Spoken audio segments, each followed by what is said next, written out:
Hello, everyone.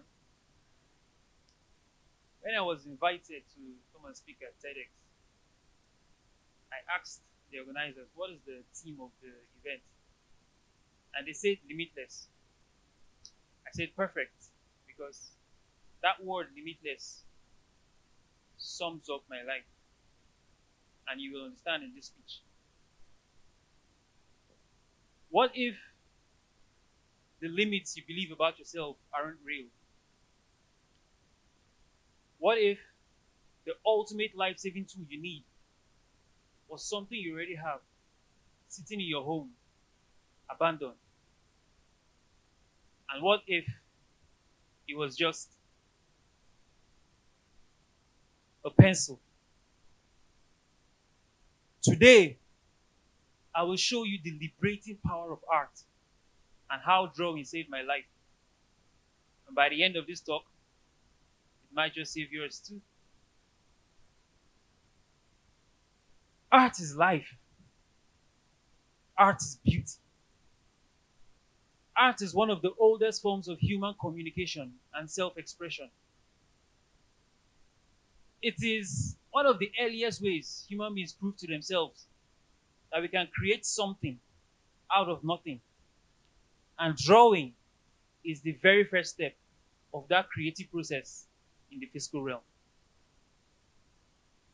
I was born an artist, and so were every single one of you in this room.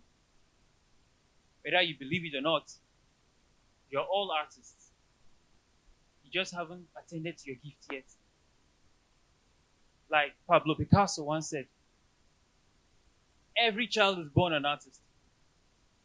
The problem is how to remain an artist once they grow up. So dismantle that pedestal you put artists on and start seeing yourselves as one. As a child, I used to draw simply for the fun of it.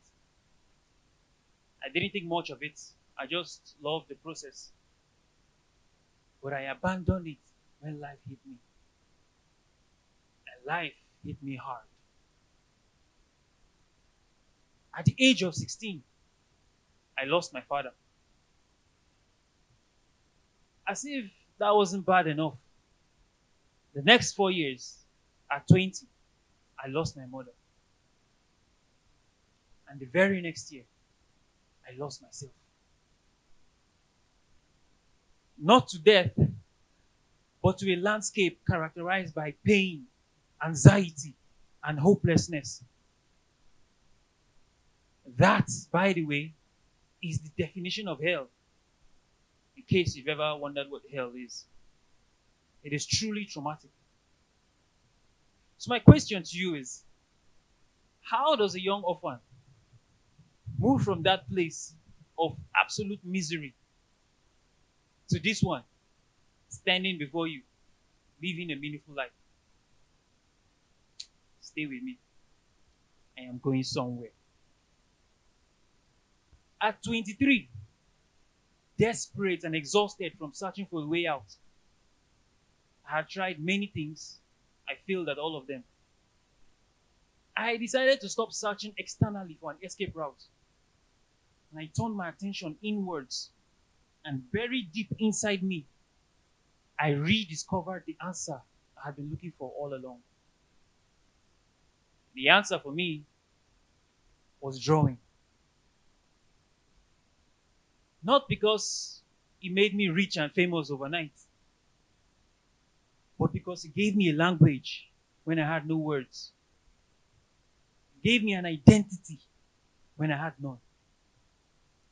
It gave me a sense of worth, a quiet but undeniable proof that something valuable lived inside all of us.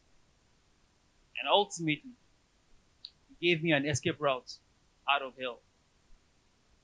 So I picked up my pencil again and I began to share my gift with the world. Every line I drew was a conversation I couldn't have out loud. Every portrait was a piece of myself I was reclaiming. I wasn't just drawing faces and figures, I was literally drawing my way back to life. In those moments, pencil on paper, I wasn't lost or broken. I was an artist, a powerful creator. Can I take you deeper into the psychological and neurological effects of drawing? Somebody say, go deeper, sir. You see, drawing is a very interesting activity. If you are trapped in a reality you cannot control due to external factors, the simple act of controlling a pencil on a piece of paper tricks your brain into feeling a sense of control over your actual life.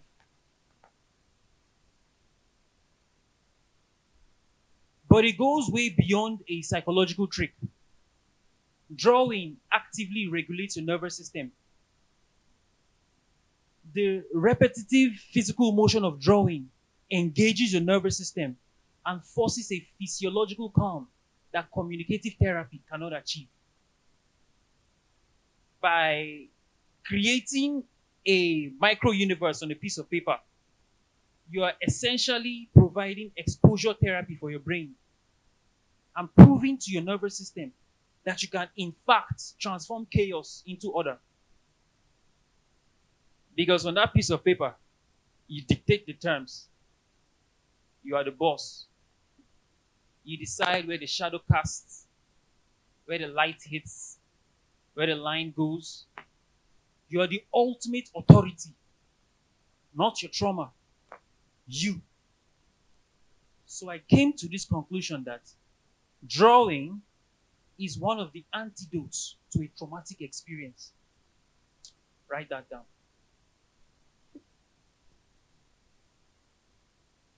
But I mastered the craft, and the craft gave me everything: exposure, purpose, and direction. The most meaningful chapter about this story is not what drawing did for me, it is what it did through me. Having been saved by drawing, I decided to bring the liberating power of art to a number of teenagers who looked exactly how I once felt: lost and unseen.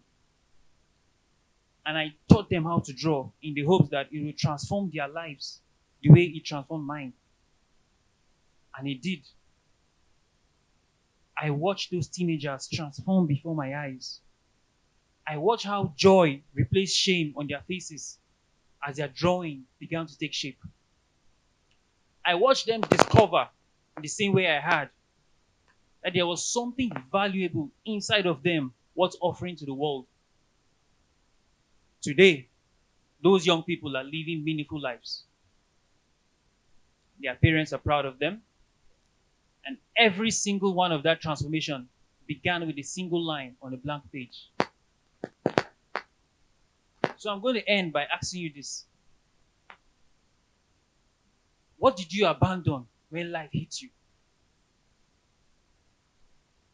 What is that childhood creative gift you once loved so deeply that when you were immersed in it, your reality dissolved into paradise?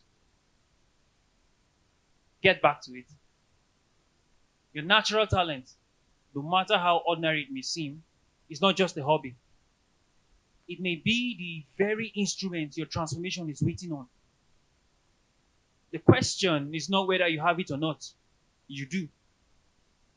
The question is whether you're going to harness its power and use it to take back your life. So look inwards today. Pick up your pencil. Pick up your brush. Pick up that which makes you feel most alive and start drawing today. The benefits are not just limitless, they are life changing. And I am the proof. Thank you.